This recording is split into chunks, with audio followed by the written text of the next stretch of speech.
how to structure your workouts in terms of how much resting time. Should you rest the same amount of time between each of the movements, or should you rest longer between sets versus exercises?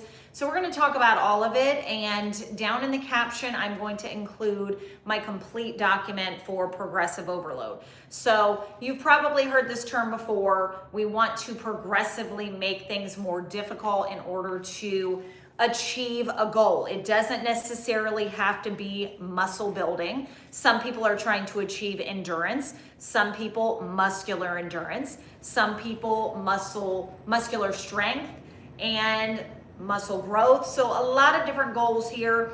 And so I speak specifically to all of those things within this document. But today, I am going to walk through a set with you, as I do with many of my clients. If you feel you are exercising intensely and you feel like your programming is on point, I just want to make sure that you are getting the most out of it. And of course, it's all relative to what you've done leading up to now. But many times that I go through this with clients, they are evaluating the way they're working out and they change things a bit according to what I'm going to show you today. And they're like, oh my gosh, it's entirely different. So again, I'm just going to tell you what's worked for me, my clients, and it's going to be much more effective if your goal is to build lean muscle mass, maintain muscular endurance. And that means we're not just powerlifting here. Yes, of course, if your one goal is to build muscle, you're not going to care about huffing and puffing and not being able to withstand moving from one movement to the next. But that's typically not what a female's goal is, not majority of us. You want lean muscle mass building for fat burning purposes, for aesthetic purposes, for longevity purposes.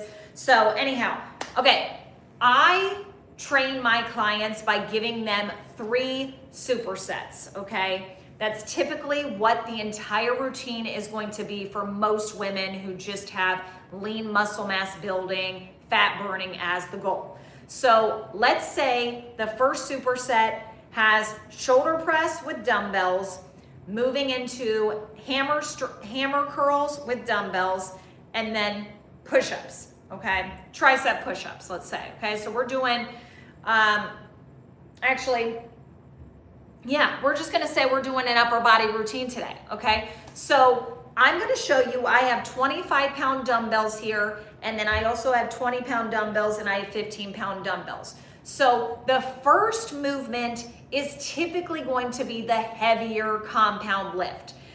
In most programming, that should be the case. Typically, you're not gonna have the first movement be an accessory movement like tricep press downs, followed by tricep barbell press, and then you're gonna do heavy squats at the end. Usually you're gonna have your heavier lifts in the beginning, okay? So let's say that my first lift is the dumbbell shoulder press, and my goal is to get 8 to 12 reps. Your reps should not be up to 15 if your goal is muscle building. You need to lift heavier weights in order to get there, but you don't necessarily need to crank out a ton of repetitions, okay? So again, my document I will have below.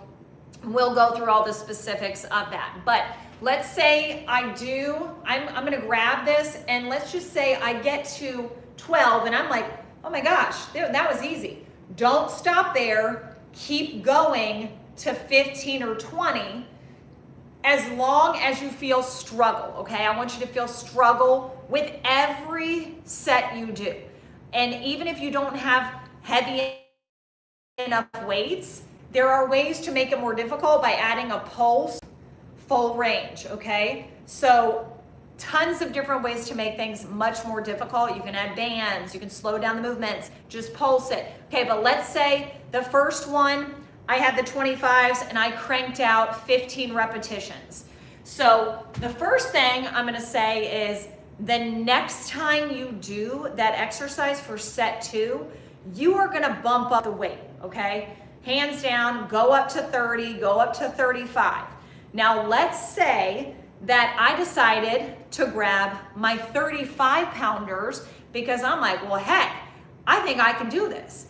And so you do it and you're like, okay, if these were my 35 pounders and you're 4, 5, 6, and you can barely get 6, totally fine.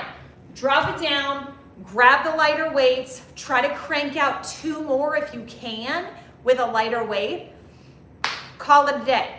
And we need to get out of our mind thinking, I failed, I didn't get to 8, I didn't get to 10. No, you did heavier, okay? So that's what you're gonna do. And then typically when that happens, when it's time to do the 3rd round, you're probably gonna think, I do not want to go at that heavier weight because I know now I'm extra fatigued. I've done all these exercises. This is my 3rd set through. So I'm just gonna go down. I'm probably gonna start at like 25 again. Don't do it.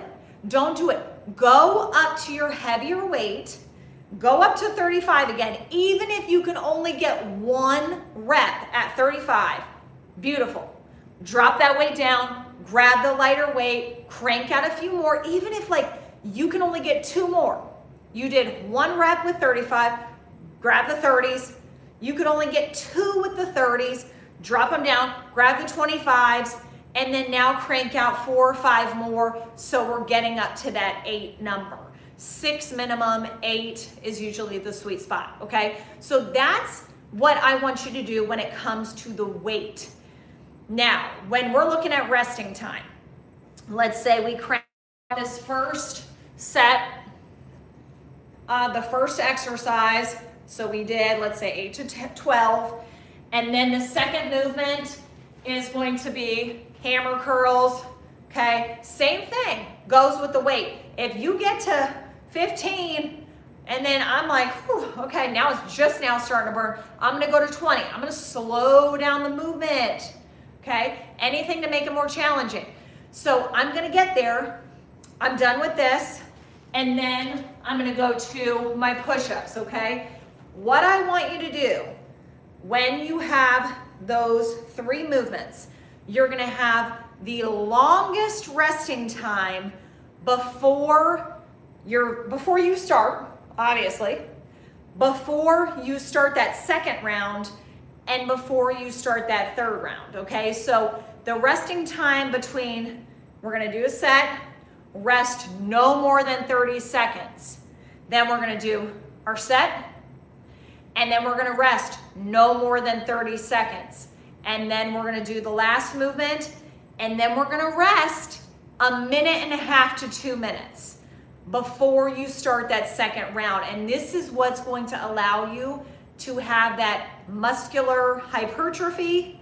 We're gonna be able to continue bumping that weight up for that first heavy compound lift, but you're also going to be able to keep that muscular endurance because you're not gonna rest as long between every single exercise. You're gonna be able to work cardiac as well as, and muscular endurance, as well as building, okay? I have trained this way my entire life. I would not teach anything I did not do. This is everything I've done my entire life, and my body's pretty much looked like this for 25 years, okay? And so when I start training women to do the same, that's when they finally start seeing the little tweaks and they start feeling so much stronger, and their endurance is kicked up even when it comes to their runs and everything.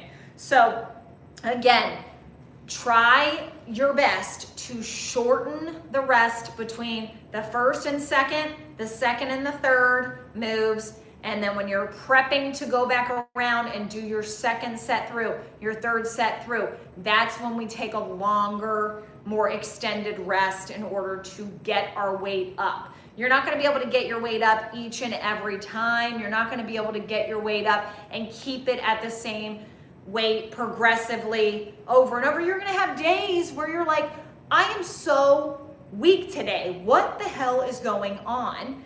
Usually it might be nutrition the day before. Maybe you didn't eat enough. Maybe you were just outside more in the heat. You didn't drink enough.